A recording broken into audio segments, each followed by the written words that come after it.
Good day, ladies and gents. I'm going to do another breakdown of building a show car, and today I'm going to do the suspension and I'm going to do the wheels, and yeah, just going to explain, why the decisions were made to choose components that we did, and feel free to comment and say what you may do differently or what you do or don't like.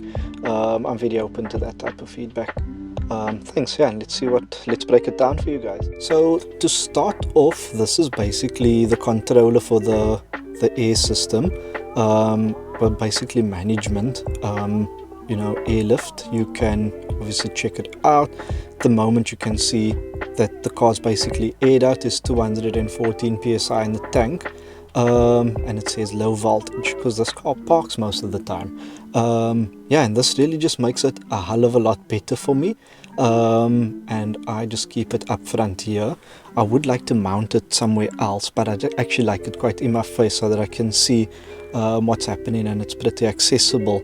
There's a lot more on the market at the moment. This did cost me a pretty penny, but I also just thought, in terms of an S3, it is relatively sporty. I wanted something that is gonna keep me safe as I'm driving, and I guess it does that for me. Again, different components for different people. This kind of spoke to what I wanted, but at 2 to 3 times the cost of other management systems, this is not going to be the one most people go for. I don't share that because I'm bragging, but it works for me, and I was happy. And I guess when I got it, it's a lot more expensive now.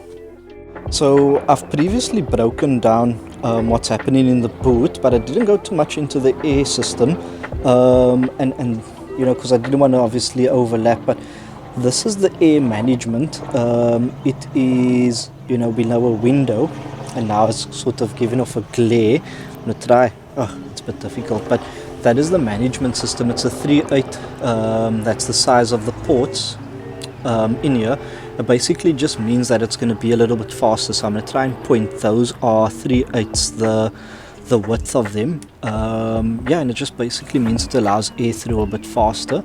You can't see everything because most of what we have here is probably hidden, but the idea was to go with components that, because it's inaccessible, we wanted to get high quality stuff. And I guess I'm going to try and point it out. So most of it would be, the components are hidden there, and in terms of fittings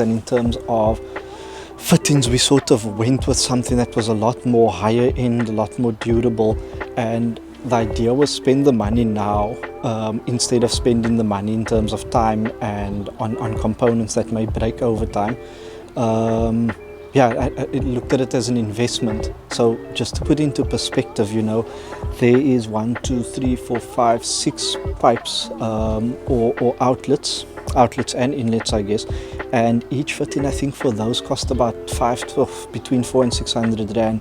So it's a hell of a lot of money. But if you think of the time, if there's a breakdown or something breaks or the whole component system needs to be removed, you save in terms of that, because under vibrations and so on, they're not gonna come loose.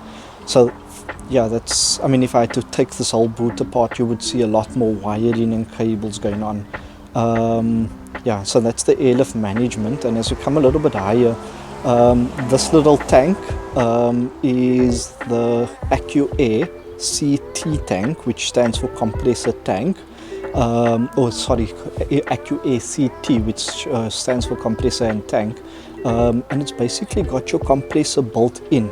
Now the upside of that is that you have a very, very quiet air system, and that's really helpful because having 2 compressors in your boot can be really loud, that was the plus side. Unfortunately, AccuAir in the lockdown went bust.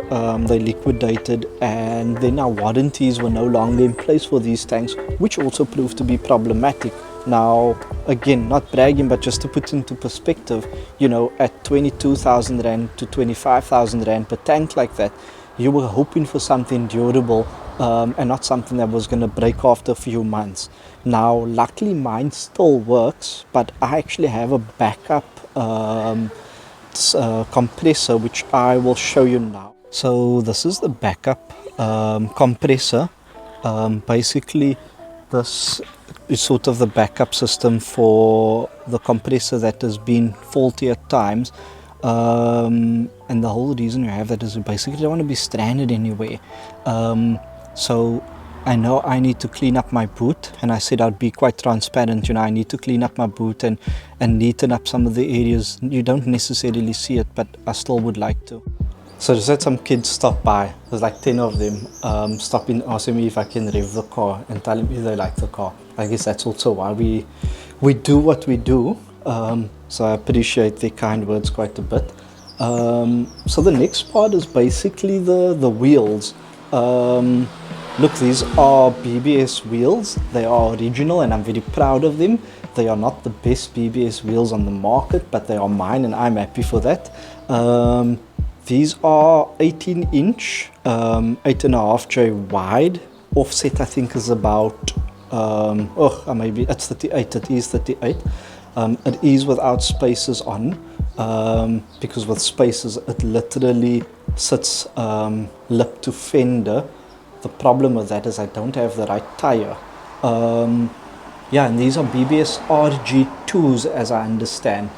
Was always a big fan of the wheel and I managed to find it, so I bought it the moment I got it, and I actually got it for a lot less than what I anticipated. So I mean I was really happy for that. Again, and to be transparent, it's probably not the best wheel on the car. I've received a lot of criticism for that, and I'm okay with that because again, it's something I've always wanted. But I do think that I need to get a wheel that is probably a little bit more fitting. I'm just going to take you down. I'm going to sort of show you how it sits. You can see the camber on the back is it negative camber? I think negative. It's slightly more negative than the front. The downside of that is tires on the back don't last.